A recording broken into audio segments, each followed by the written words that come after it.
Hi, this is Kendra from Pencil and Pigment, and today we're going to talk covers. So this is a discontinued lectern, but there are other companies that make A6 size. It's roughly the size of your hand.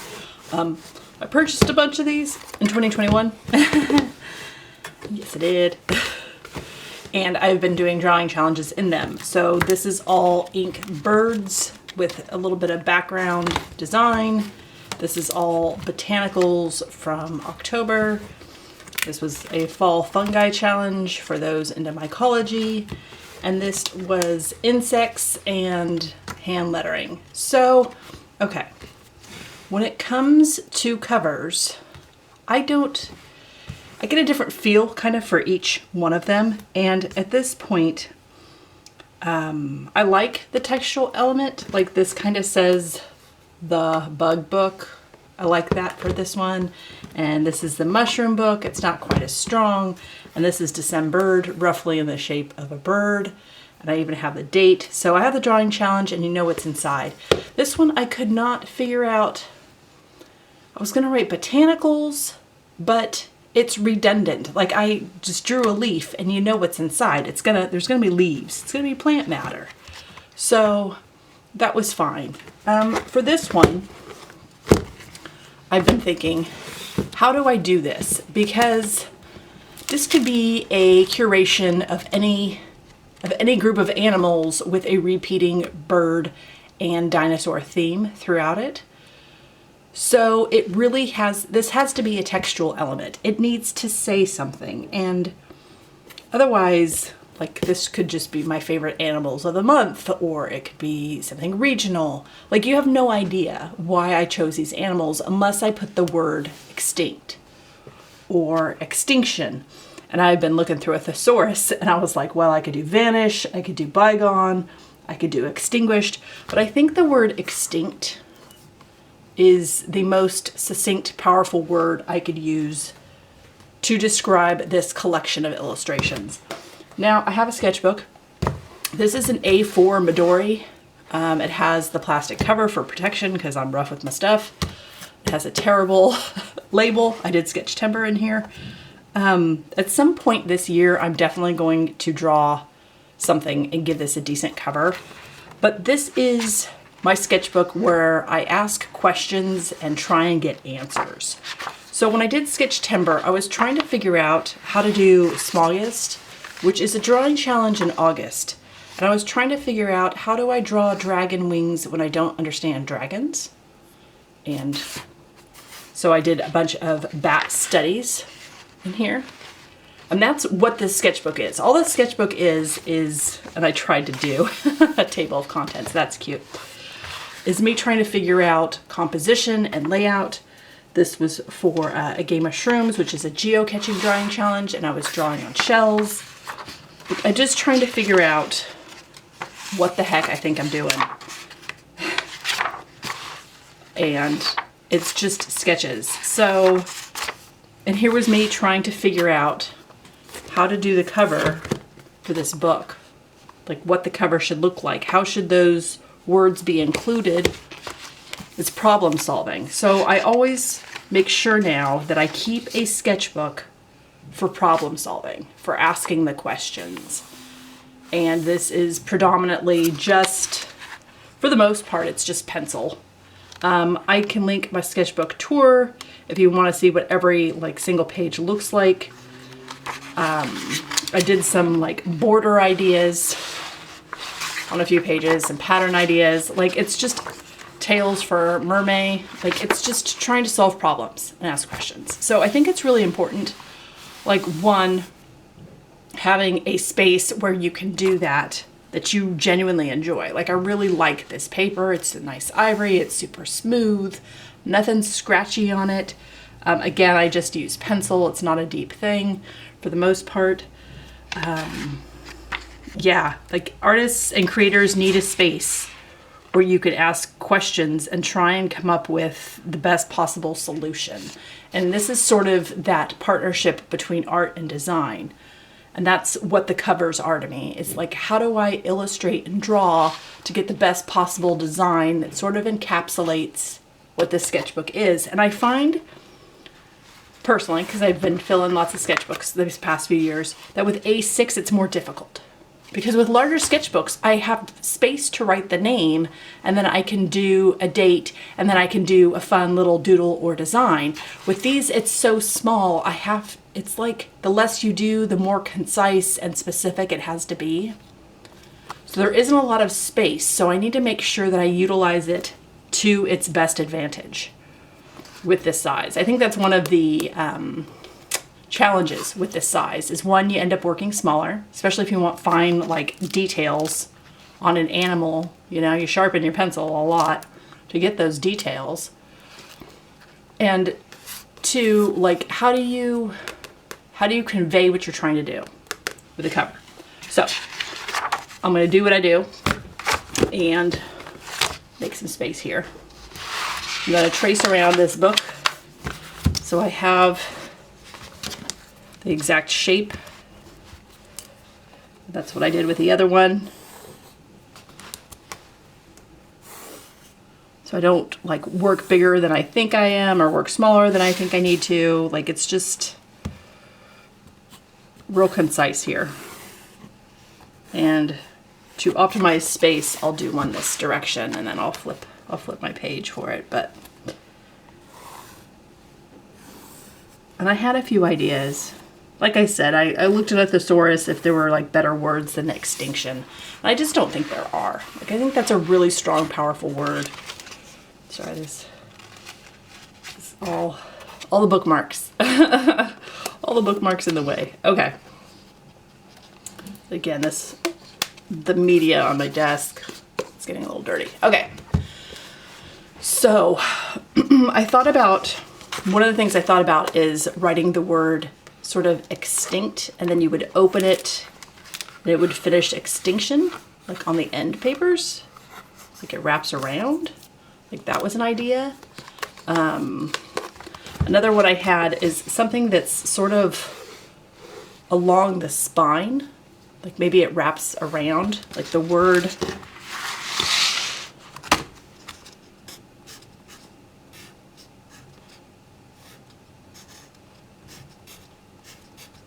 Like the word extinction.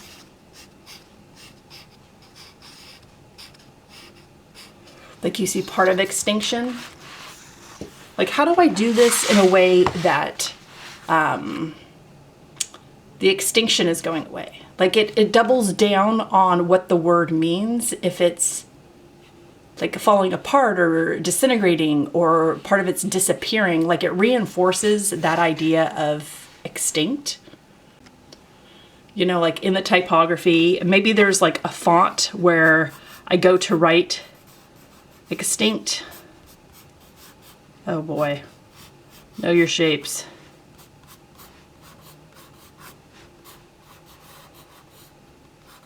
And I just never get there. Like, it falls apart. Like maybe it falls apart into pieces and the extinct becomes like something. You know what I'm saying?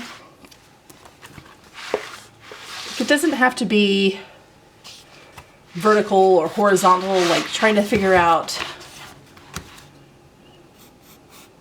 look at this is the E.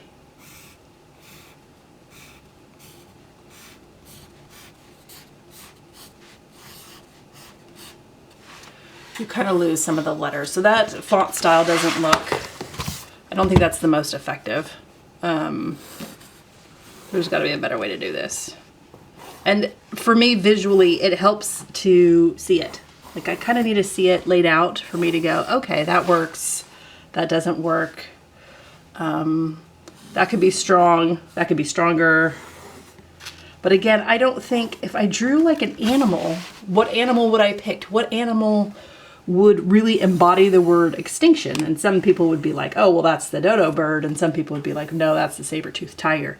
So I think just drawing an animal isn't gonna work for this. It has to explain like it has to reinforce what's going on the inside pages. And you know, I could have something like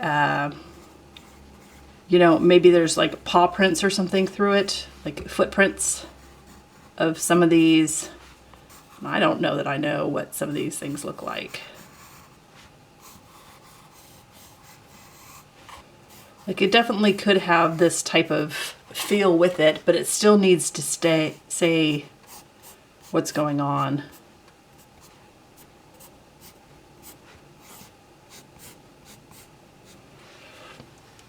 And do I do extinct? Do I do extinction? You know what I mean?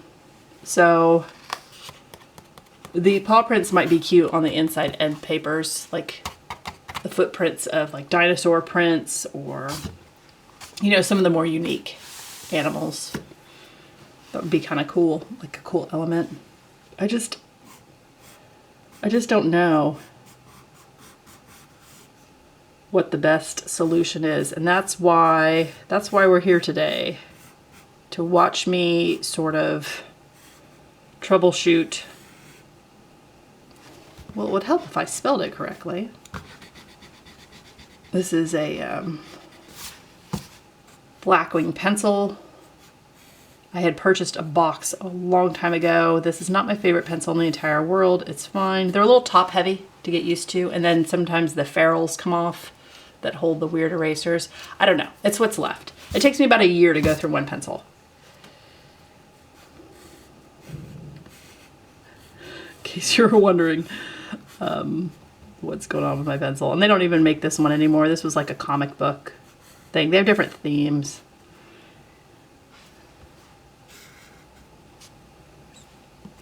Boy, spelling isn't my forte. No, there is a C. C T I O. So this is one of the sketchbooks I will never use up for a drawing challenge, even though I tried to use it for a drawing challenge. I just need to figure out, I need space to do this. And so once I fill this up with these types of questions and trying problem solving, I'll be purchasing another one. Obviously not for a while, because I've had this since 21, so this should be good for another couple years. I don't go through it that fast, but I like having this space to do this. And I like the A4 size, because again, a lot of my sketchbooks, like it just helps to have a bigger size space. And I don't typically do a lot of A4 anyway. So, let's see. So there's vertical, horizontal, there's diagonals, there's, like it could be squiggly, it could be text in a spiral. Like how would I do that? I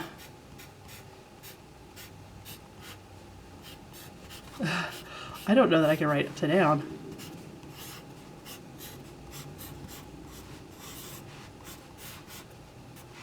Extinction. I don't know that works either.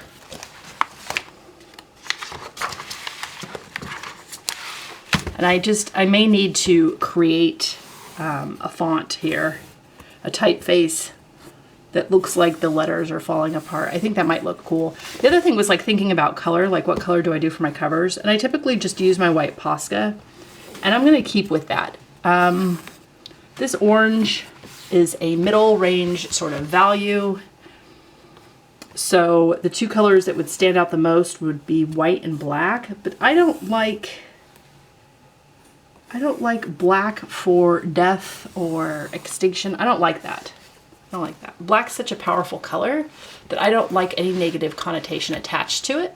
I know black is not a color, but just for argument's sake, I don't like it. Plus in North America, black and orange are very synonymous with our October Halloween, our holiday Halloween. And I don't want to reinforce a holiday with something that isn't holiday related.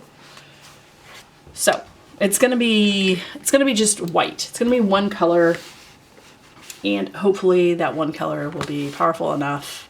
I mean, if I had like a brown Posca, that might look really cool, brown and orange, but I don't. So I use what I have because that's what my low buy art supply looks like. I mean, I could, like, what if the font was really falling apart and like things were barely legible?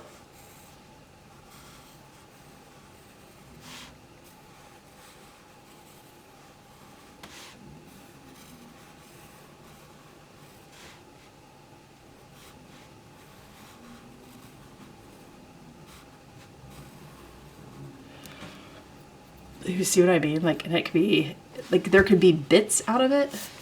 Like, things could have little bits and, like, crumbly. Like, the font is becoming extinct. See what I'm trying to say here? Like, the whole thing could be reiterating that one idea. There could be, I don't know, rubble and pieces on the ground of the font. And then if I wanted to, 2025. And I might put, like, I might put it on the back. I think, yeah, on this one, I have it on the back, 2024. This one I have it on the front. This one's funny. Okay, this one's funny because I put something on the spine and then I have my name signed on the back. So that's kind of cute. Okay. That's what I think I'm leaning towards, is like filling this space. And maybe it's just barely legible. Like, you know what I'm saying? Like, it's falling apart.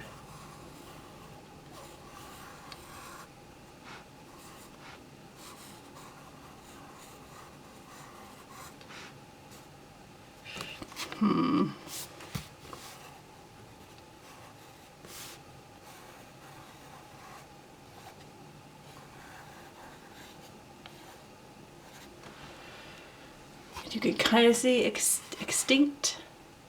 This is what it's gonna look like. My thought process, and then figuring out, honing in. Do I like it diagonal? Do I want it more vertical? I could have it just go, could just be like horizontal across the top. Extinct. Shoot, is that whole thing off the camera? I apologize. It could just be like a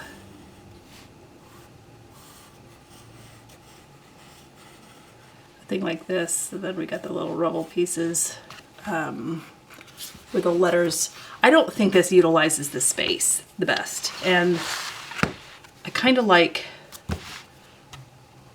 it falling apart. And maybe I cut off part of the E, and so I can include part of the T, and I do it diagonal. I don't think, it just doesn't look powerful enough, and the swirl doesn't make sense to me. Like, why would I include it like that? The text wrapping around, maybe if it was bigger, like if the E was bigger.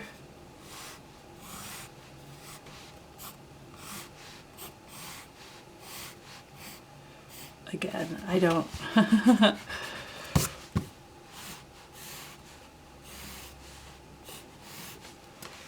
If it included more of the space and filled more of the space.